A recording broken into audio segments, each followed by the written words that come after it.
পাকিস্তানের জনপ্রিয় অভিনেত্রী হানিয়া আমির এবার জায়গা করে নিয়েছেন বিশ্বখ্যাত ফোর্বসের ৩০ আন্ডার ৩০ এশিয়া ২০২৬ তালিকায়। মাত্র ২৮ বছর বয়সেই বিনোদন ও ডিজিটাল দুনিয়ায় নিজের প্রভাবের কারণে এই সম্মান পেয়েছেন তিনি। ২০১৬ সালে জানান সিনেমার মাধ্যমে ক্যারিয়ার শুরু করা হানিয়া অল্প সময়ে হয়ে ওঠেন পাকিস্তানের অন্যতম জনপ্রিয় অভিনেত্রী। বর্তমানে ইনস্টাগ্রামে তার অনুসারীর সংখ্যা ২ কোটিরও বেশি। অভিনয়ের পাশাপাশি সামাজিক যোগাযোগ মাধ্যমেও তার জনপ্রিয়তা আকাশছোঁয়া। গত বছর জাতিসংঘের ইউএন উইমেনের জাতীয় শুভেচ্ছা দূত হন হানিয়া। এদিকে জানা গেছে এখন তিনি একটি বড় আন্তর্জাতিক ঐতিহাসিক সিরিজের কাজ নিয়ে ব্যস্ত সময় পার করছেন।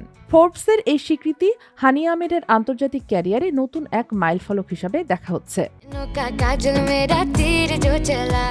Sheikh Masuma, news desk, daily our Bangladesh.